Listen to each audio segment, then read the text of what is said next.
The Hells Angels biker heard the little girl whisper, "Don't let him take me," beside Pump 6, and his justice roared. Hello everyone. Before we begin today's story, I have a small favor to ask. Please hit subscribe and turn on the notification bell so you never miss our channel's new videos.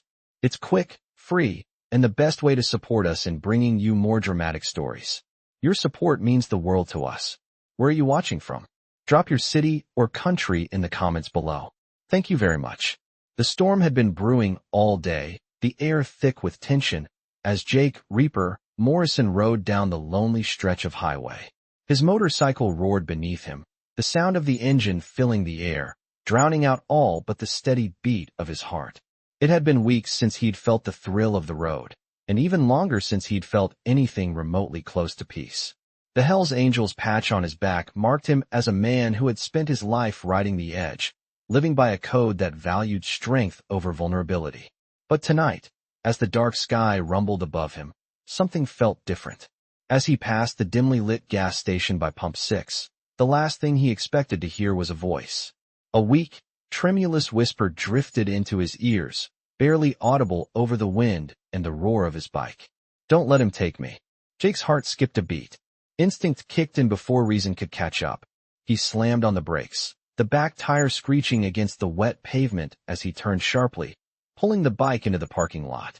His boots hit the ground with a thud, and his eyes scanned the shadows. That voice, it was a cry for help, and it was coming from a little girl. His pulse quickened, his mind racing with thoughts of what he might be walking into. The gas station was empty, save for the lone figure of a young girl huddled near the side of the building, her face pale and streaked with tears. She was crouched low, her small frame shaking with fear. Jake's stomach twisted as he approached. The girl's eyes locked onto his, full of terror, as though she expected him to be just another part of the nightmare she was trapped in. She looked no older than 10, her clothes torn and dirt-streaked. "Please, help me," she whispered again, her voice barely a breath. Jake's tough exterior faltered for a moment. He wasn't used to this, being the protector. He was used to being the one people feared, the one who handed out justice with no questions asked. But this was different. This little girl wasn't just a stranger. She was a person in desperate need of help. He knelt down slowly, trying not to frighten her further, his voice softer than he thought possible. "It's okay, kid. I'm not going to hurt you." The girl flinched at the sound of his voice, her wide eyes filled with suspicion. "You're with them, aren't you?" she asked, her voice cracking. Jake shook his head. "No, I'm not with anyone who would hurt you." He reached out, his hand trembling slightly as he offered her a sense of security, despite the uncertainty swirling inside him. The girl hesitated for a moment, then took his hand, clutching it tightly as if her life depended on it. Her small fingers felt icy against his weathered skin. "They're going to take me," she said, her voice barely audible. Jake's heart sank. He looked around quickly, scanning the parking lot for any signs of danger. But there was no one in sight. Who's going to take you?" he asked urgently.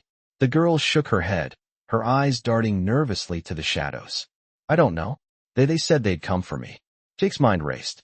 Whoever had left her here was still close by, and they weren't going to give up easily. He had to act fast. "All right," he said, his voice steady with purpose. "I'm going to get you out of here, but you have to trust me. Can you do that?" The girl nodded, her fear still present, but now mixed with a glimmer of hope. Jake stood up, his protective instincts kicking in. He couldn't let her down, not after hearing those words. He had made a vow to himself long ago to protect those who needed it. And this was his chance to make up for the things he'd failed to do in the past. With one last look around, he helped her to her feet, guiding her toward the bike. It was the only way he knew how to escape, the open road and the sound of his engine. As they got on the bike, Jake revved the engine, the roar filling the night air, signaling the beginning of a journey that would change both their lives forever. But deep down, Jake knew this was only the beginning. There was something more to this story, something that would force him to confront his past, and the darkness that still haunted him. "I could feel the weight of the night bearing down on us as I sped down the darkened highway. The little girl clung to me, her small hands trembling against my leather jacket. The hum of the motorcycle and the howl of the wind were the only sounds that filled the silence between us. I kept my eyes on the road, but in the back of my mind, I couldn't stop thinking about what she'd said. Who were the people chasing her? And why? The questions swirled in my head like the storm clouds above us, but there was no time to dwell on them now. All I could focus on was getting her to safety. The girl had fallen asleep on my back during the ride.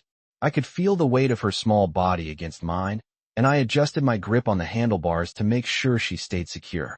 The tension that had gripped me earlier had begun to ease, but a nagging feeling in the pit of my stomach told me that the danger wasn't over. I knew I had to find somewhere safe for the night, somewhere out of sight. I decided to head for the old cabin I'd kept hidden for years, far from the eyes of the club, away from the prying eyes of anyone who might want to track me down. The place was run down, but it was mine. It was a place where I could think, where I could finally make sense of everything that was happening. I pulled the bike off the main road and onto a gravel path that led deep into the woods. The lights of the city faded quickly behind us, replaced by the dark silhouettes of trees looming on either side. I took a sharp turn and finally saw the cabin in the distance, its outline barely visible in the dim light. As we pulled up, I stopped the bike and helped the girl off carefully, making sure she didn't stumble. Her face was pale, and she was still shaken, but she managed to stand on her own for a moment. She looked up at me with a mixture of fear and trust, as if she couldn't quite decide whether I was a savior or just another danger waiting to hurt her. "Is this your house?" she asked, her voice small and tentative. "It's a place to rest," I replied. "Let's get you inside. You need warmth." I pushed open the door, and the cabin creaked in protest. It wasn't much, just an old wooden structure with a few broken windows and a rusted stove in the corner. But it was enough. It had been enough for me when I had nowhere else to go. I motioned for the girl to follow me inside, and she did, stepping cautiously over the threshold as I closed the door behind us. Inside, I grabbed a couple of blankets and laid them out on the couch for her to rest on. "Sit down," I said gently, and she did, her eyes still wide with confusion and fear. I went to the small stove and started a fire. The crackling of the wood filled the space, offering the only warmth against the chill of the night. The girl watched me for a moment, then spoke again. "Why are you helping me?" she asked. Her voice was raw, as if she had been holding everything inside for far too long. "Because I can," I answered, keeping my tone steady, even though my mind was racing. I wasn't a man known for helping others. Hell, I'd spent most of my life hurting people. But this little girl, this stranger who had found her way into my life, had stirred something inside me that I couldn't ignore. "You're not like them," she said, her voice barely above a whisper. I froze, my hand still on the firewood. "Like who?" I asked, my voice sharp. The girl hesitated for a moment, then looked up at me with those wide, trusting eyes. "The men who want to take me. They said you were one of them, one of the bad guys," she said, her words trembling. My heart dropped. I had to stop myself from reacting, stop myself from letting the anger take over. But I knew the truth. I knew the type of reputation I had, and it wasn't a good one. In the world I came from, there were no heroes, only survivors. I leaned against the stove, trying to collect my thoughts. The fire flickered in front of me, casting long shadows across the room. This wasn't just about the girl anymore. This was about me, about the life I'd led and the path I had chosen. "I'm not a good guy," I said finally, my voice low and steady. "But I'm not the bad guy either. Not for you, anyway." The girl seemed to accept that, and for the first time since I found her, she let out a small sigh of relief. She pulled the blanket closer around her, her eyes fluttering shut as she finally allowed herself to rest. I stood there for a moment, watching her sleep. The weight of the night's events settled on my shoulders, and I knew that this wasn't just a random encounter. This girl, this little survivor, had come into my life for a reason. And whatever that reason was, I was going to have to figure it out. But for now, I needed to focus on keeping her safe. The night stretched on, and the storm outside continued to rage. But inside the cabin, there was a fragile sense of peace. And as I watched the girl sleep, I knew one thing for sure. No one was taking her anywhere. Not while I was still breathing. I sat by the fire, staring into the flames, trying to make sense of everything that had happened. The girl was asleep, her small form curled up on the couch under the blanket. I had hoped the night would pass quietly, but deep down, I knew that wasn't going to happen. I couldn't outrun the past forever. My mind kept returning to what the girl had said earlier. The men who were after her, they were looking for something. I could feel it in my gut. and I couldn't help but wonder if I had just stepped into something much bigger than I had ever imagined. The storm outside still raged, the wind howling like a wild animal, but the cabin felt like a fragile island of calm in the chaos. The fire crackled in the corner, offering warmth but not enough to chase away the chill in my bones. I glanced at the girl again. She was no older than 10, maybe 11, but she had been through more than any child should ever face. I could see it in her eyes. The fear, the vulnerability, and the hope that maybe, just maybe, she had found someone who could protect her.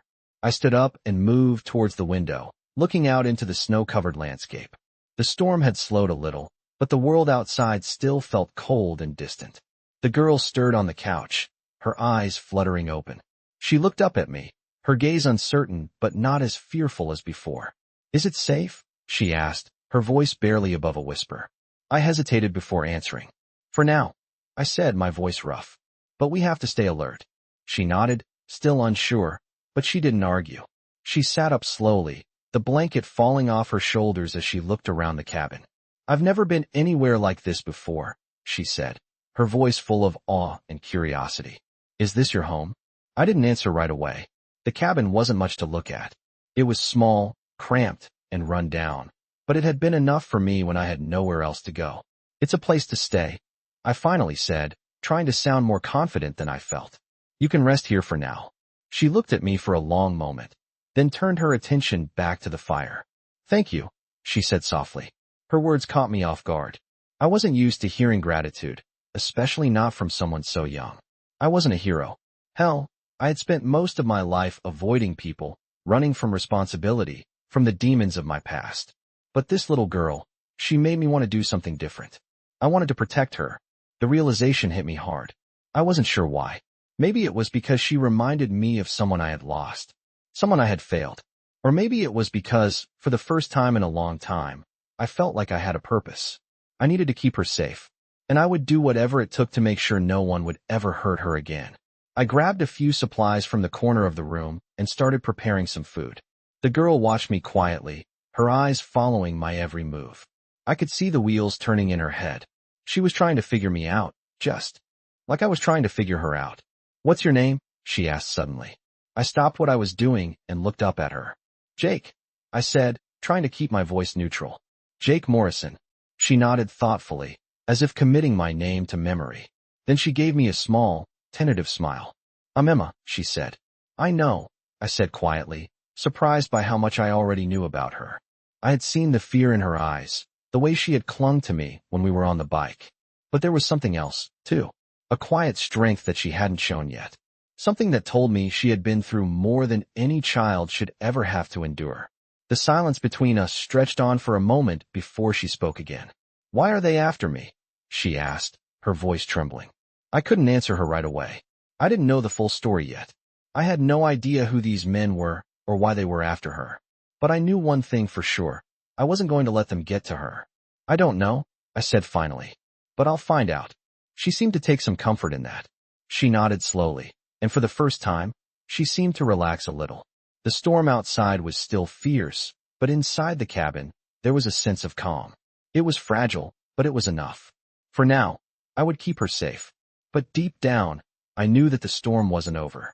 And whatever was coming, I was going to face it head on. I had to, because if I didn't, I knew I'd be letting her down, just like I had let so many others down in the past. I had barely finished cleaning up the cabin when the sound of motorcycles outside shook me from my thoughts. My first instinct was to grab the girl and hide her, but I knew it was too late. The roar of the engines was unmistakable. The Hells Angels. I stood frozen for a moment, wondering how they'd found me. But the answer was clear. This wasn't just about Emma anymore. These men had tracked me down, and now they were here. I quickly went to the window and peeked out. For motorcycles rolled up the gravel path, their riders all wearing the same familiar patches. My stomach tightened, my instincts screaming that things were about to get much worse. Emma was still on the couch, curled up under a blanket, looking like she had no idea what was coming. I needed to act fast. I turned back to her. "Stay quiet, stay down," I said in a low voice, my heart pounding in my chest. "Do not come out. Do you understand?" She nodded, her eyes wide with fear, but she didn't argue. I rushed to the back of the cabin, making sure the door was secure, and then I grabbed the pistol I kept hidden in the corner. The gun felt heavy in my hand, but it was better to be prepared. As the sound of the motorcycles grew louder, I knew that I couldn't just hide forever. These men weren't here to negotiate. They were here for Emma, and they wouldn't stop until they got her. I stepped out onto the porch and looked down the path. The bikers had parked their bikes and were making their way toward the cabin. I recognized them immediately. Their faces were familiar, but it was the patches on their jackets that gave them away. These were the guys from the Chapter 1 used to belong to. Men who would never forget a debt owed. Men who didn't ask questions when it came to making sure their orders were followed. Jake, one of them, a big guy with a scarred face and a weathered leather vest, called out to me. His voice was gruff, but there was no mistaking the authority in it. He was the leader, and he wasn't here to chat. I didn't move, didn't even flinch. I'd been through worse, and I wasn't about to let them intimidate me now. What do you want? I asked, my voice steady. You know damn well why we're here, he said with a snarl. Where's the girl? I didn't answer right away. The girl, Emma, was in the cabin, hiding. She didn't need to know these men had come looking for her. She didn't need to see how the world she thought she could escape had caught up to her. But the truth was, I couldn't protect her forever. The past had a way of catching up to people. And no matter how much I wanted to pretend otherwise, the men outside were a part of that. Past. She's not here, I said, finally speaking the lie that would keep her safe, for now.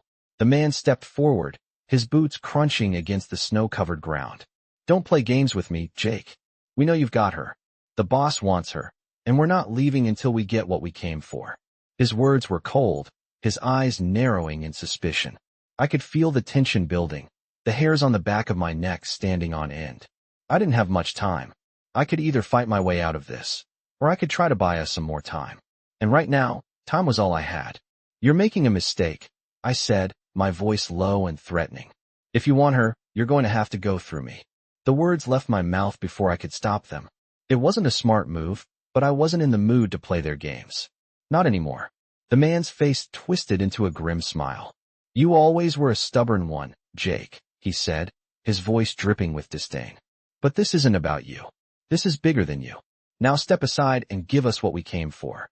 I didn't move. I wasn't backing down. Not this time. The air between us was thick with hostility, both of us waiting for the other to make a move. I knew what they were capable of, but I wasn't about to let them take Emma. Not after everything. The man reached inside his jacket, and I knew what was coming next. A gun. They didn't travel without weapons, especially when it came to making sure things got done. I wasn't about to let that happen. I pulled my gun from its holster, aiming it directly at the leader. One more step, and I'll make sure you regret it, I warned, my finger resting lightly on the trigger. The leader stopped, his expression hardening. He'd underestimated me. That was his first mistake. We don't want to do this, Jake, he said, his voice calm but edged with warning. But you're leaving us no choice. I didn't flinch. The girl's safety meant everything to me, and I wasn't about to let anyone take her away. Not now, not ever. Then don't, I said firmly. Turn around and leave. Or this is where it ends. The tension between us stretched, taut like a wire ready to snap. The other bikers stood still, waiting for their leader's command. The storm was still raging, but in that moment, it felt like the world had stopped spinning. The leader seemed to weigh his options, his gaze flicking between me and the door behind me. Finally, after what felt like an eternity, he spoke. You're not worth the trouble, Jake, he said, his voice dripping with frustration. We'll let you keep her for now. But this isn't over. You're just delaying the inevitable. He turned on his heel, signaling for the others to follow him. Let's go, he muttered, his voice carrying the weight of defeat. I didn't move until I heard their motorcycles roar back to life. As the sound of their engines faded into the distance, I let out a breath I hadn't realized I'd been holding. But I knew it wasn't over. The men would be back, and next time, they wouldn't leave without a fight. I stood on the porch, my gun still in hand, watching the dust settle after the bikers left. The sound of their engines had faded into the distance, but the tension in the air lingered. I didn't trust them for a second. They'd be back.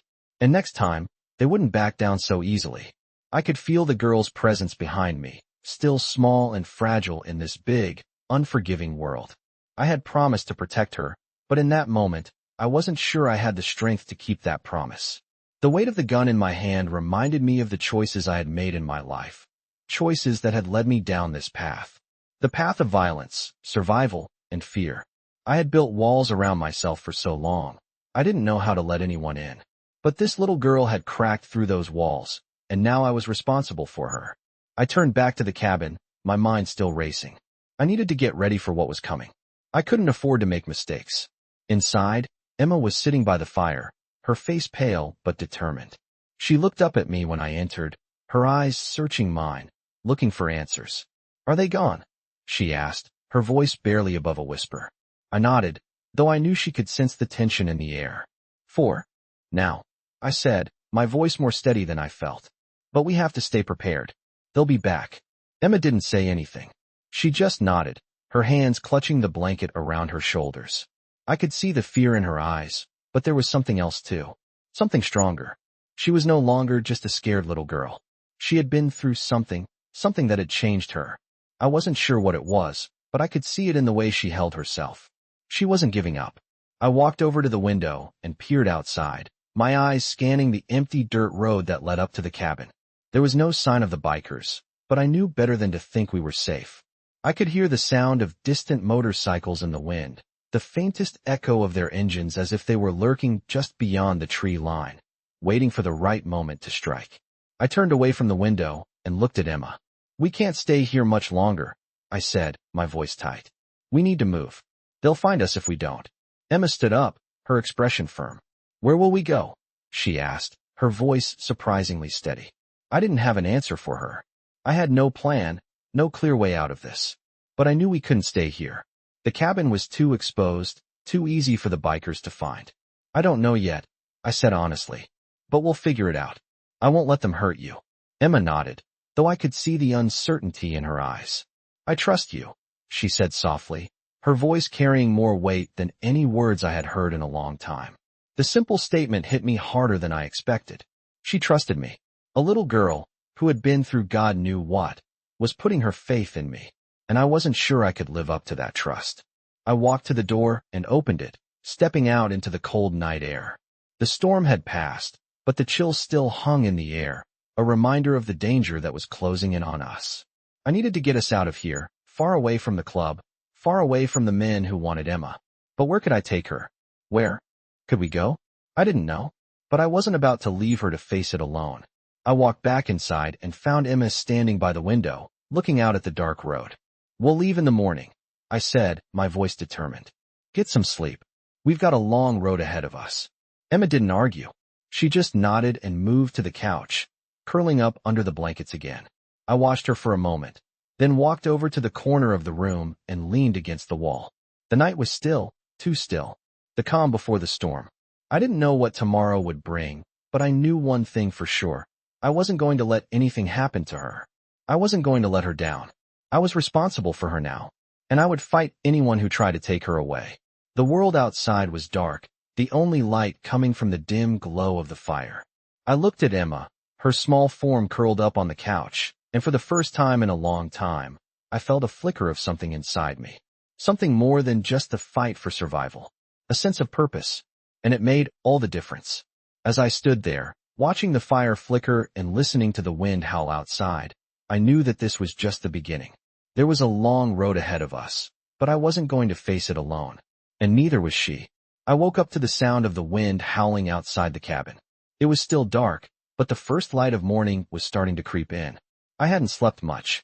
The weight of the night, the uncertainty of what was coming, kept me awake. Emma was still asleep on the couch, her small form curled tightly under the blanket, her breathing steady. For a moment, I let myself believe that everything might be all right. But deep down, I knew better. The bikers weren't done with us, and I wasn't going to take any chances. I stood up and stretched, feeling the stiffness in my muscles from last night's tension.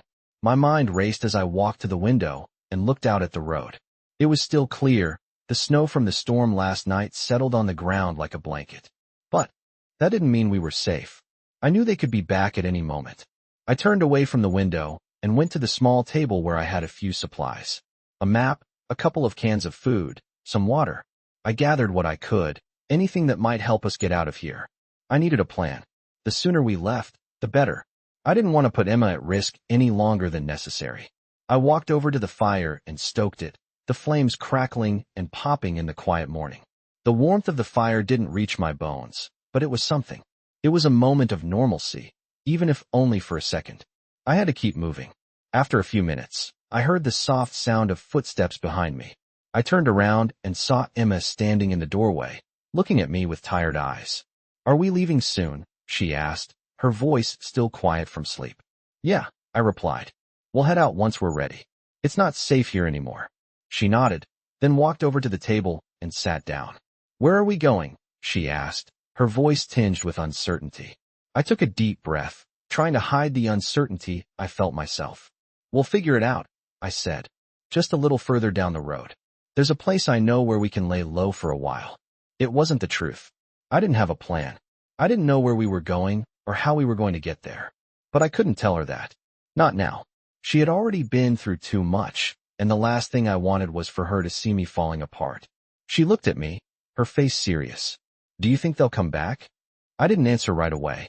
The answer was too clear to put into words. "I don't know," I finally said. "But I won't let them take you." Emma didn't say anything. She just nodded, her eyes focused on the fire.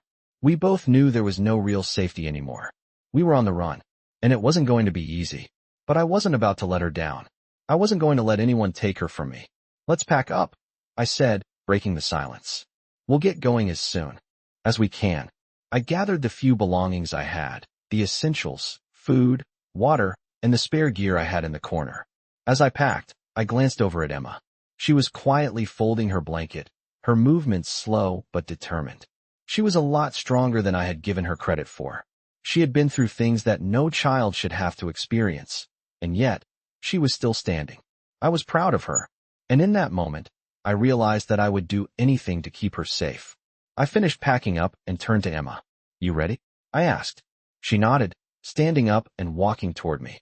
"I'm ready," she said, her voice steady. "Let's go." I led the way to the door, my hand on the handle. I looked out one last time, making sure there were no signs of the bikers. Nothing. For now, we were safe. But I knew it wouldn't last. As we stepped outside, the cold air hit me, the crisp morning air sharp against my skin. The world felt quiet, almost too quiet. It was a false sense of peace. I could hear the sound of the wind in the trees, the crunch of our boots on the snow, but there was no one else around. It was just us.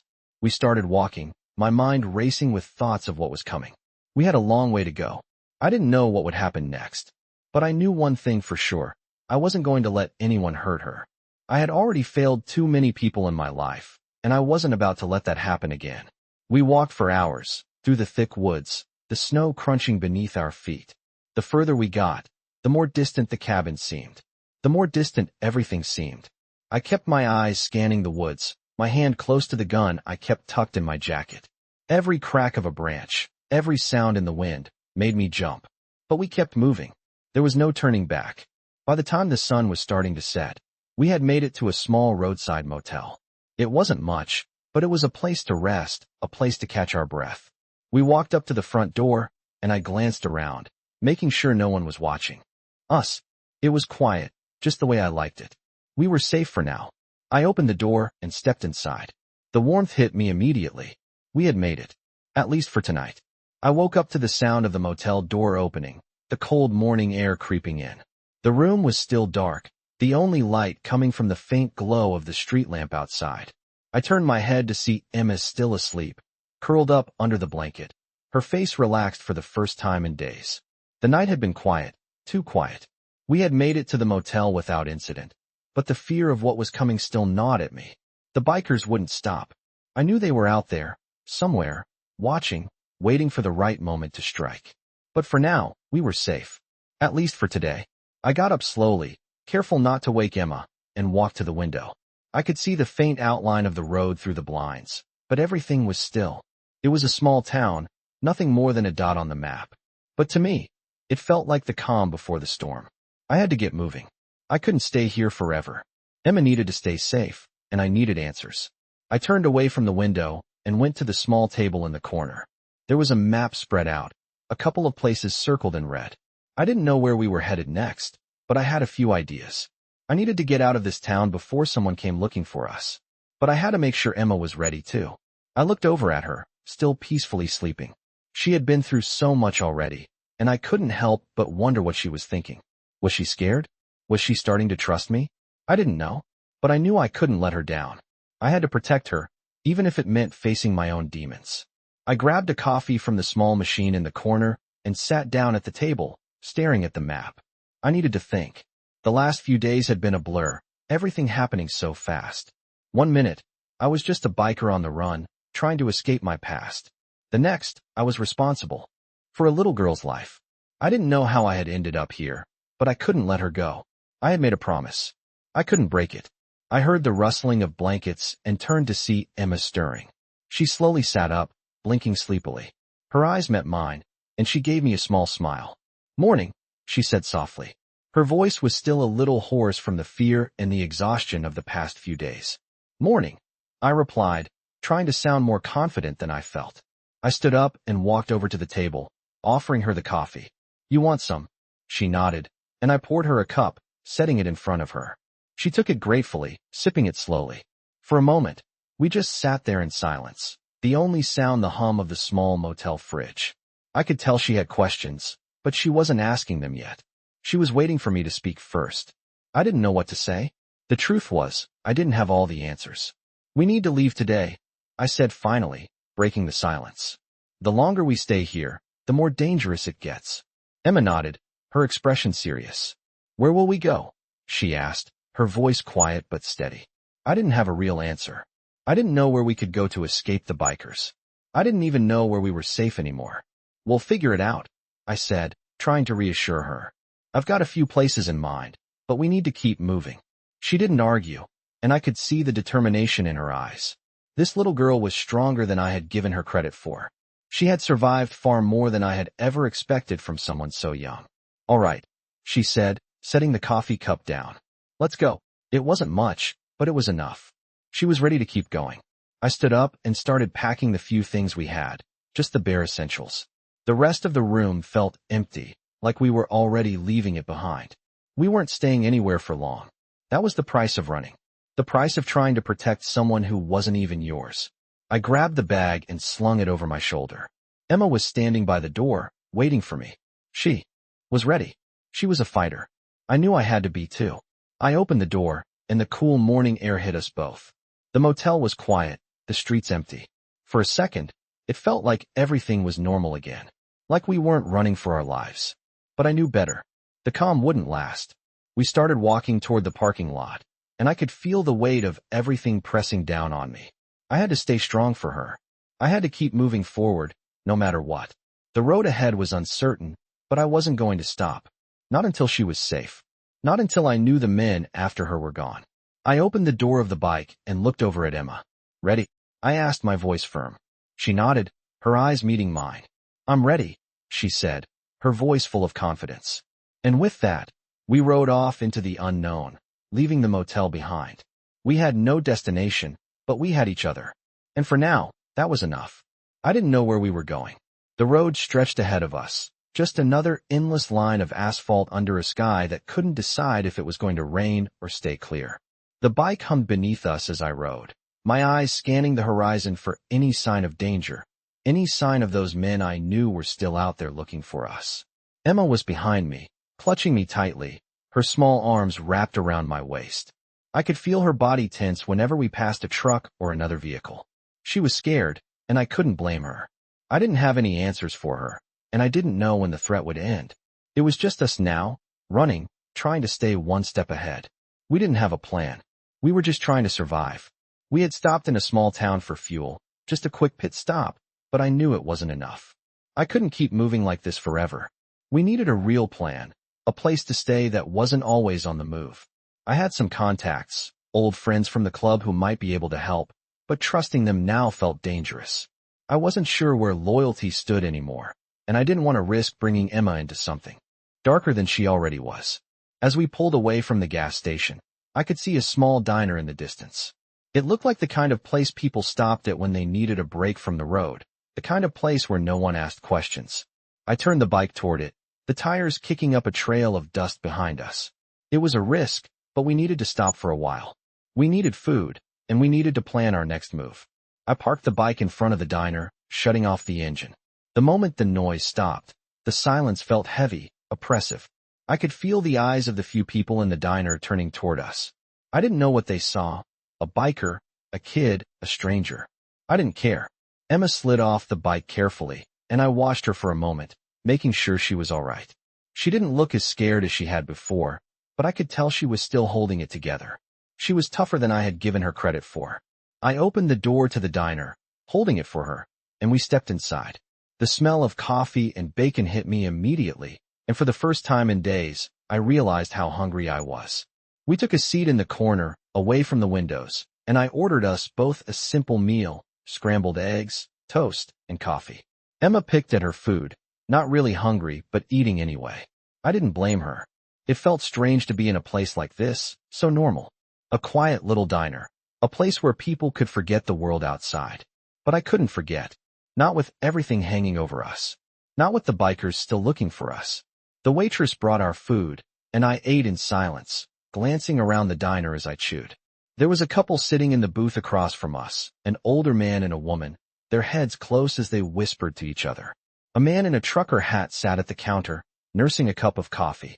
I wondered if any of them were looking at us, wondering about the biker and the little girl. I didn't think they knew what was really going on, but I couldn't shake the feeling that they could. Tell something wasn't right. I leaned back in my seat, finishing my coffee and glancing over at Emma. She was staring down at her plate, her fork barely moving. "Hey," I said softly, "you okay?" She looked up at me, her eyes a little too tired for someone her age. She didn't answer right away. She just nodded, then spoke in a small voice. "Do you think they'll stop looking for us?" she asked. I froze, my fingers still wrapped around the coffee cup. She was still so young, and she shouldn't have to worry about things like this. She shouldn't have to be asking about the men chasing us. But the truth was, I didn't know. I didn't know if they would stop, or if I would be able to keep her safe. I had spent my whole life fighting, running, surviving, but this was different.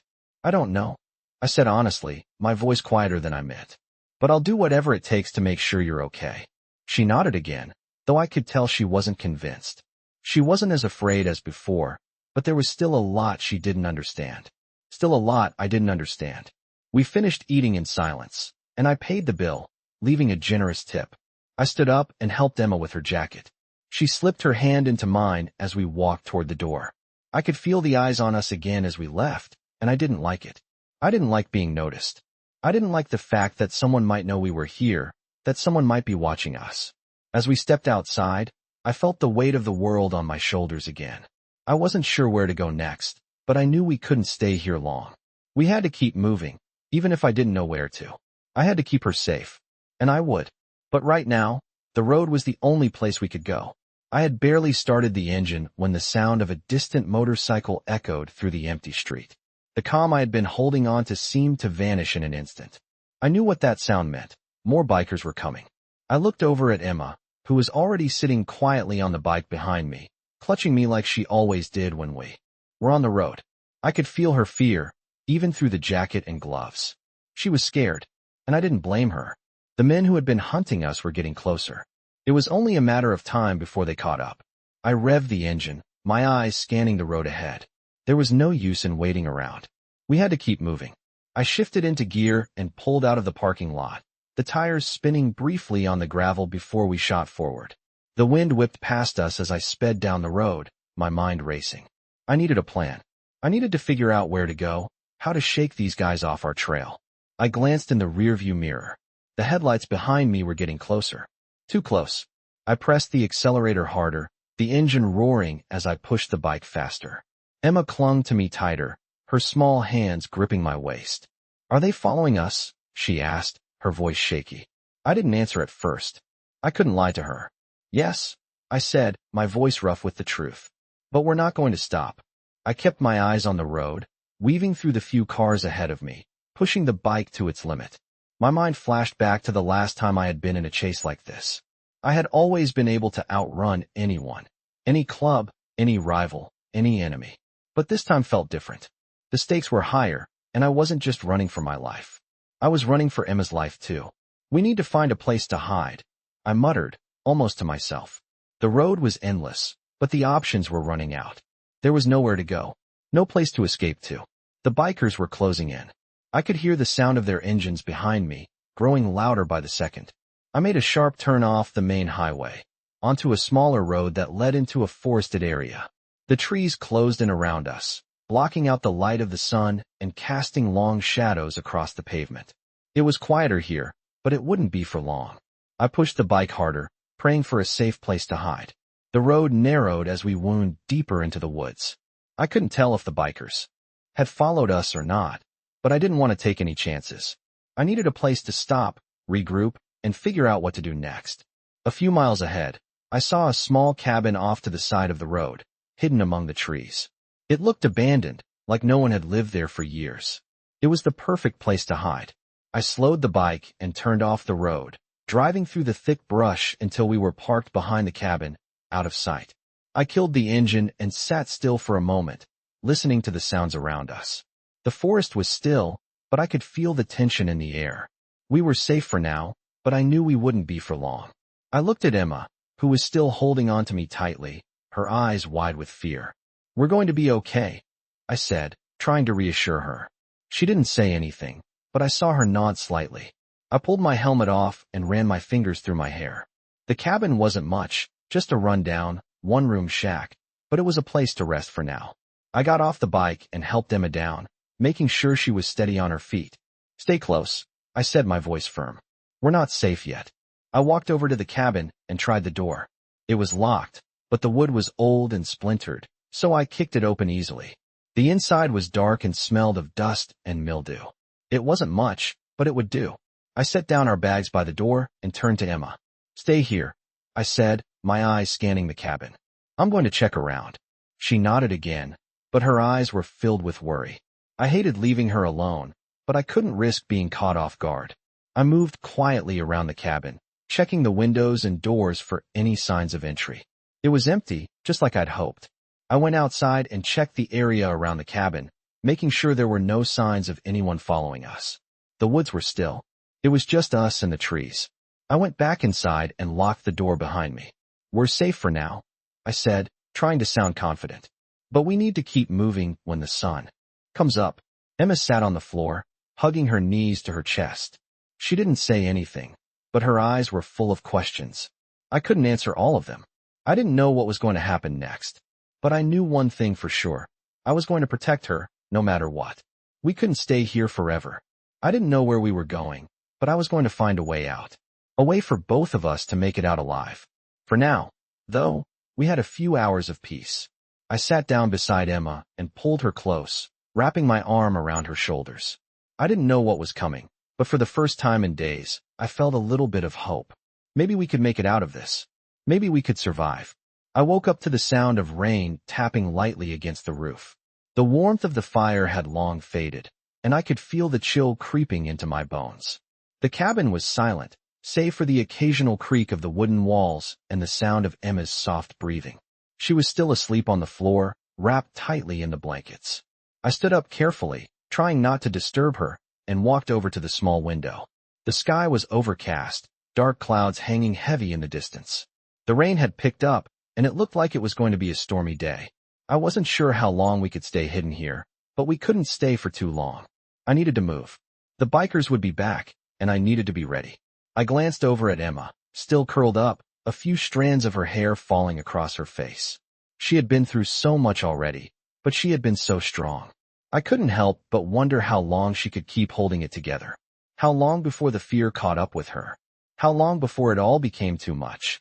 I walked quietly over to her and knelt beside her, brushing a few loose strands of hair away from her face. She looked peaceful in her sleep, but I knew that would change when she woke up. The reality of our situation would hit her again. I sighed, feeling the weight of everything pressing down on me. I had promised to protect her, but I didn't know how much longer I could keep that promise. I had spent my life running from my past, hiding from the things I had done, and now I was running again. But this time, it wasn't just me. This time, I had someone to protect. I couldn't let her down. I couldn't fail her. I took a deep breath and stood up, walking back to the small table where I had left the map. I spread it out in front of me, tracing the lines with my fingers. We had to get out of this area, move far away from the club and the people who were after us. But I didn't know where to go. I had some places in mind, some old contacts who might be able to help, but I couldn't trust them. Not anymore. The club had a way of keeping tabs on people, and I wasn't about to bring Emma into anything that could get her killed. I ran my hand through my hair, frustration building. I needed to think. I needed a plan. Where are we going? I heard Emma's voice behind me, soft but steady. I turned to see her standing in the doorway, still wrapped in the blanket, her eyes tired but alert. She had woken up, and I could see the worry in her eyes. She knew we couldn't stay here much longer. We'll leave soon, I said, trying to sound confident. We'll figure it out. We just need to stay low for now. She nodded, walking over to the table and looking at the map. You don't know where we're going, do you? She asked quietly. The honesty in her voice hit me harder than I expected. She was right. I didn't know where we were going. I didn't have a plan. But I couldn't tell her that. I couldn't show her how lost I really was. I'll find a way, I said, my voice firm, even though I didn't believe the words myself. She studied me for a moment, then nodded again. Okay, she said softly. We sat there in silence for a while, both of us staring at the map, neither of us knowing where to go next.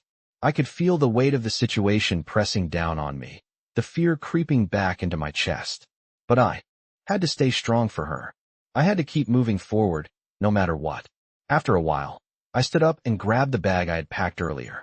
It wasn't much, just the essentials. Food, water, a few changes of clothes, the gun. I looked over at Emma. She was standing by the window now, looking out at the rain, her hands pressed against the glass.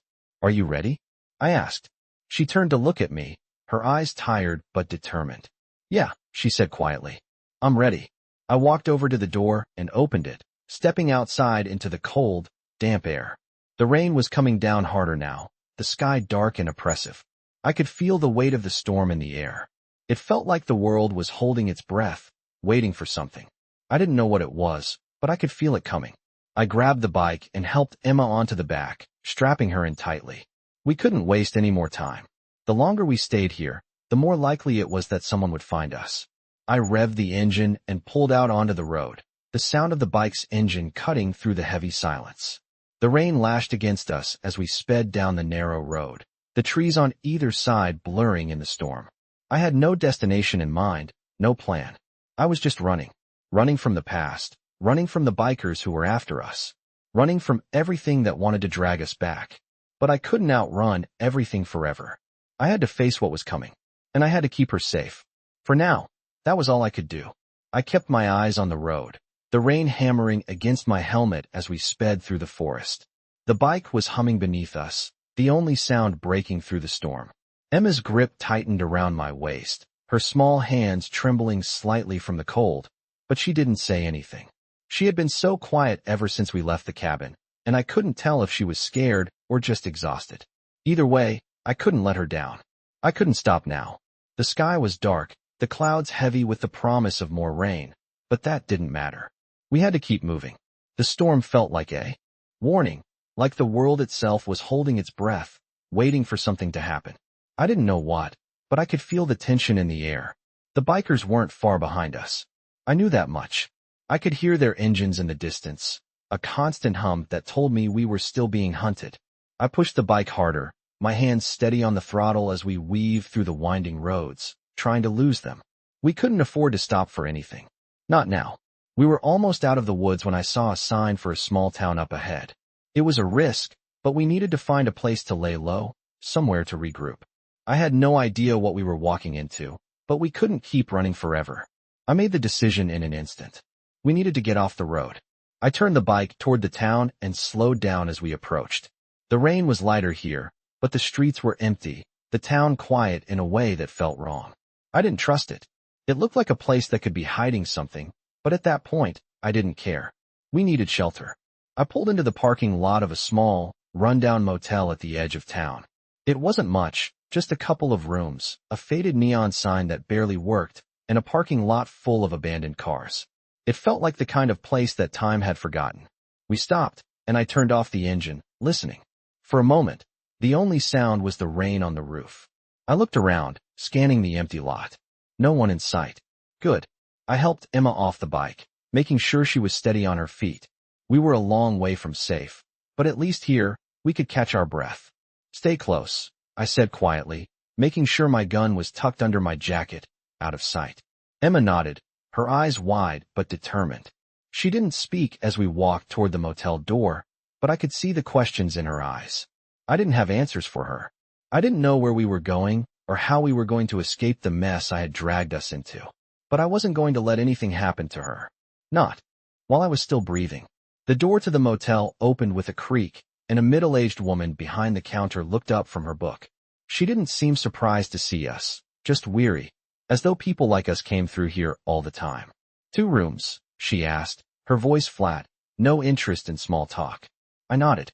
1, I corrected. Just 1. I handed her cash, trying to keep it casual. The less attention we drew, the better. She gave me a key without asking for identification, her gaze lingering on Emma for just a second too long, but I ignored it. We didn't have time for small-town curiosity. We took the key and walked down the hall, the creaky floors echoing in the silence. The room wasn't much. The bed was small, the walls cracked, and the air smelled stale, but it was enough. It was a place to rest, to plan. I locked the door behind us and sat down on the edge of the bed, my hands resting on my knees. Emma sat down next to me, looking out the window at the rain, her eyes distant. I could see how tired she was, how the weight of everything was wearing on her. It was wearing on me too. We're not safe here, I said after a moment, breaking the silence. We need to move again soon. I don't know how long we can stay in one place. Emma turned to look at me, her face serious. How long do we have? She asked. I didn't know how to answer that. I didn't have any answers. I didn't even know where we were going next. But I had to keep moving. We both did. Not long, I said finally. We'll go as soon as we can. She nodded, but I could see the doubt in her eyes. She was smart, and she knew that time was running out. What happens if they find us? She asked softly. I felt my chest tighten. The truth was, I didn't know. The bikers were getting closer, and sooner or later, they would catch up. But I wasn't going to let them hurt her. I wouldn't let them take her. We'll figure it out, I said, trying to sound confident. We just need to stay ahead of them. She nodded again, her gaze dropping to the floor. I stood up and walked over to the window, looking out at the darkened street. The rain was still falling, but the world outside felt quieter now, almost too quiet. I couldn't shake the feeling that something was coming, something that would change everything. But for now, we were safe, at least for tonight. I woke up to the soft sound of the rain hitting the window, the steady rhythm a reminder of the night that had passed. I opened my eyes and saw Emma still asleep, her small form tucked under the blanket, her face peaceful for the first time in days. The night had been quiet, too quiet. It had been a brief moment of peace, but I knew it wouldn't last. I lay there for a while, staring at the ceiling, the weight of everything pressing on me. The bikers were still out there, and they were closing in. The thought gnawed at me, but I couldn't let it show. I had to stay strong for her. Emma shifted beside me, her eyes fluttering open. She looked up at me, blinking sleepily.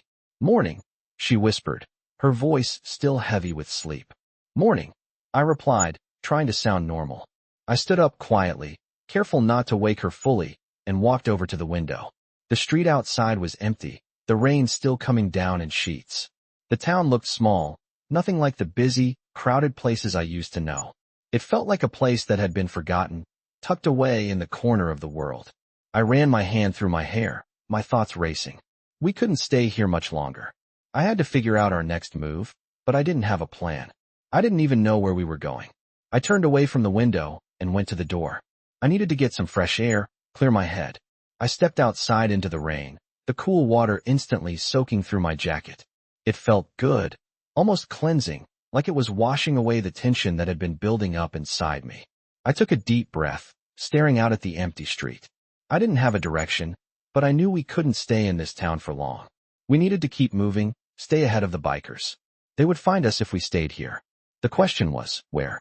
Could we go? Where could we hide? I heard the motel door creak open, and I turned to see Emma standing in the doorway, watching me. She was still wrapped in the blanket, her eyes tired but alert.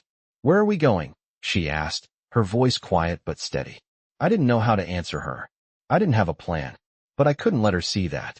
We'll figure it out, I said, my voice firm. We just need to stay low for a while. I'll keep you safe. She nodded, but I could see the uncertainty in her eyes. She was smart. She knew the situation wasn't as simple as I was making it out to be. I walked back inside and grabbed my bag, checking the few things we had. I made sure everything was in order, making sure we didn't leave anything behind. Emma followed me, her footsteps quiet against the floor. "Do you think they'll come for us here?" she asked, her voice small. I didn't answer right away. I didn't know. The bikers were relentless, and they wouldn't stop until they found us. I wasn't going to lie to her, though. "Yes," I said finally. "They'll come for us. But we'll be ready. We won't let them take you." I saw her nod, though I could tell she was still scared. She had every right to be. But I wasn't going to let fear control us. I wasn't going to let them win. I took one last look around the room, making sure we hadn't left anything behind. Then I walked over to Emma and gently touched her shoulder. "We're going to make it through this," I said. She looked up at me, her eyes full of trust, and for the first time in a while, I felt a sense of purpose. I had to keep her safe. I had to keep moving forward, no matter what. I opened the door, and we stepped out into the rain, the world outside still quiet, still holding its breath. I didn't know what the day would bring, but I knew one thing. We couldn't stop. We couldn't let them catch us. We couldn't let anything happen to her. As we walked toward the bike, I heard the faint rumble of engines in the distance. My heart skipped a beat, and I turned to Emma, who was walking beside me, her small hand clutching mine. "We need to move," I said, my voice tight. She nodded, her eyes wide but determined. We were ready. We had to be. I quickly strapped her onto the bike, making sure she was secure, and started the engine. The rain was coming down harder now, but we couldn't wait for the storm to pass. We had to leave. I gunned the engine, pulling out of the parking lot and onto the road, my eyes scanning the rearview mirror. The sound of the engines behind me was growing louder, closer. They were here, and I wasn't going to run anymore. I was going to fight. I wasn't going to let them take her. I wasn't going to let them take me. We had to stay ahead, and we would. I kept my focus on the road ahead, the engine roaring as we cut through the rain-slicked streets. I didn't dare look back. The sound of the approaching bikers was like a drumbeat in my chest, relentless and steady, a reminder that they were closing in. The rain had soaked through my jacket, and I could feel Emma's small form clinging to me tightly, her hands gripping my waist like she was afraid of falling off the bike, afraid of everything. I could feel her fear, and it stoked the fire inside me. I couldn't afford to slow down. Not now. Not when we were so close to escaping. The road ahead was narrow, winding, and the trees blurred in the rain, but I wasn't going to let that stop me. I wasn't going to let them catch us. We had made it this far. We could make it out. The rain hammered against us harder as we hit the outskirts of the town. I could see the headlights of the bikers growing closer in the rearview mirror, their engines roaring like a pack of wolves on our tail. The town seemed to stretch on forever, the streetlights flickering as I cut through the streets. I needed to find a way out, a way to lose them for good. My mind raced as I thought of the options ahead. There was a tunnel on the far side of town, a shortcut through the mountain pass. It wasn't the safest route, but it was the only one that might give us a chance to shake the bikers off our trail. I turned sharply, aiming for the tunnel, hoping the sudden change of direction would confuse them. I could hear the roar of their engines as they followed behind, but I wasn't going to make it easy for them. I pushed the bike harder, urging it to go faster, the sound of the engine screaming in the rain. I needed to be faster than them, faster than anything they could throw at me. We were heading into the mountains now, the road getting steeper and more treacherous, but I didn't slow down. I could feel the tension in the air, thick and heavy like the storm overhead. Emma clung to me even tighter, and I could tell she was terrified. "We're almost there," I shouted over my shoulder, trying to reassure her, but the truth was, I wasn't sure if we would make it. We had no way of knowing if the bikers were going to give up or if they'd follow us all the way to the end. The tunnel was just ahead, a dark mouth in the side of the mountain. I gunned the engine, pushing the bike to its limits, praying we could make it through without getting caught. I glanced back again, just for a second, and saw the flashing lights behind us. They were right there. So close. I could almost taste the dust from their tires. I didn't have time to think about it. I had to focus on getting us through the tunnel. The entrance was looming closer, and I pushed the throttle harder, feeling the bike surge beneath us. The rain had made the road slick, but the tunnel was our only chance. I could hear the sound of the bikers closing in, their engines deafening in the confined space. I knew we wouldn't make it much longer if they stayed on our tail. We were in the tunnel now, the darkness swallowing us whole, and I couldn't see anything except the faint outline of the road ahead. The rain was still falling hard, the sound of the storm outside pounding against the tunnel walls. The only thing I could focus on was the road in front of me and the motorcycle in the rearview mirror, getting closer, closer. But then, just as the tunnel seemed to stretch on forever, I saw a flicker of light ahead. Hey, turn off. A way out. I veered sharply to the right, barely making the curve as I pushed the bike to its limits. The tunnel narrowed, but the exit was just ahead. I could feel Emma's grip loosen slightly, her small body pressing harder against mine as we sped toward freedom. I could hear the engines of the bikers getting farther away, their pursuit slowing, and I knew we had a chance. Just a few more seconds, a few more turns, and we would be free. I leaned into the bike, feeling the adrenaline rush as we shot out of the tunnel and into the open road. The rain was still coming down, but the world ahead seemed brighter, like a new beginning. We had made it. We had outrun them. For now. But I knew this wasn't over. The bikers wouldn't stop looking for us, but I wasn't going to stop either. I wasn't going to stop until Emma was safe. I kept my foot on the gas, not slowing down, not stopping, as the road ahead stretched out in front of us. Whatever came next, we were going to face it together. And no one was going to take her away from me.